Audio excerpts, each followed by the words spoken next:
കള്ളനു കഞ്ഞി വെച്ചവൻ. ഒരു കള്ളനായിരുന്നു കൊച്ചാപ്പു. ചില്ലറ മോഷണങ്ങളൊക്കെ നടത്തി അയാൾ ജീവിച്ചു. ഒരു ദിവസം രാത്രിയിൽ കൊച്ചാപ്പു പതിവ് പോലെ മോഷണത്തിനിറങ്ങി. ഈ വീട് കണ്ടാലേ അറിയാം ഏതോ വലിയ ധനികൻ്റേതാണെന്ന്. ഇന്നിവിടെ കയറാം, കാര്യമായിട്ട് എന്തെങ്കിലും കിട്ടാതിരിക്കില്ല. പക്ഷേ കൊച്ചാപ്പു ആ വീട്ടിലേക്ക് കയറുന്നത് ഒരാൾ കണ്ടു.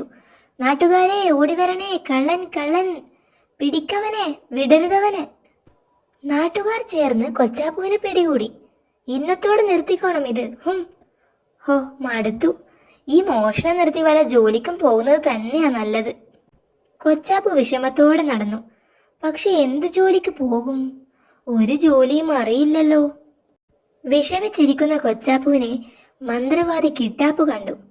ഇവൻ കൂടെയുണ്ടെങ്കിൽ പല വേലകളും ഒപ്പിക്കാം. ഹിഹി, എന്റെ സഹായിയായി കൂടെ കൂടിക്കോ, നിനക്ക് സുഖമായി ജീവിക്കാം.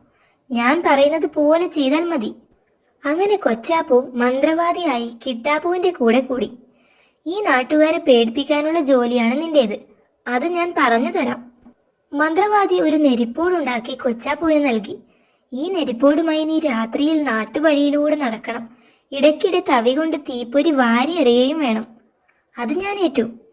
രാത്രിയായതും കൊച്ചാപ്പു നെരിപ്പോടുമായി തീപ്പൊരിയും വാരിയെറിഞ്ഞ് വഴിയിലൂടെ നടന്നു. അയ്യോ, ഇതെന്താണ് ഈ കാണുന്നത്? ഇതെന്തോ വലിയ കുഴപ്പം തന്നെ. ഇതേതോ മാടന്റെ വിദ്യാവാനേ വഴിയുള്ളൂ. നാട്ടുകാരെല്ലാവരും പരിഭ്രാന്തിയിലായി. നമുക്ക് മന്ത്രവാദി കിട്ടാപ്പുവിനെ ചെന്ന് കാണാം.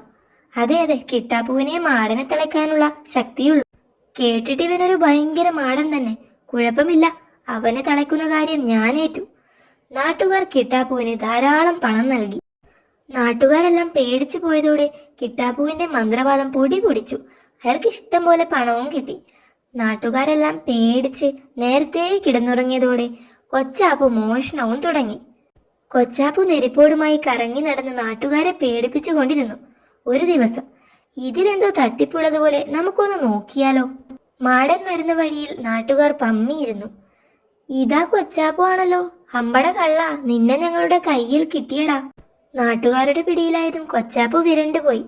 അയ്യോ, എന്നെ ഒന്നും ചെയ്യരുതേ, ഇതെല്ലാം ആ കിട്ടാപ്പു മന്ത്രവാദി എന്നെ കൊണ്ട് ചെയ്യിച്ചതാണേ. കൊച്ചാപ്പുവിനെയും കൊണ്ട് നാട്ടുകാർ വരുന്നത് കണ്ടപ്പോഴേ സംഗതി പിശകാണെന്ന് കിട്ടാപ്പുവിന് മനസ്സിലായി. എന്തെങ്കിലും സൂത്രം അറിഞ്ഞ് രക്ഷപ്പെടാം. ഈ കൊച്ചാപ്പു ഇവിടെ വരാറുണ്ടോ? വല്ലപ്പോഴും രാത്രിയിൽ ഇത്തിരി കഞ്ഞി കുടിക്കാൻ വന്നിട്ടങ്ങ് പോകും, അത്രേ ഉള്ളൂ. നാട്ടുകാർക്ക് മന്ത്രവാദിയുടെ കള്ളത്തരവും പിടികിട്ടി. ഓഹോ, അപ്പോൾ നീയാണല്ലേ കള്ളന് കഞ്ഞി വെച്ച് കൊടുക്കുന്നത്. അങ്ങനെ കള്ളനെയും കള്ളന് കഞ്ഞി വെച്ച് കൊടുക്കുന്നവനെയും നാട്ടുകാർ പിടികൂടി.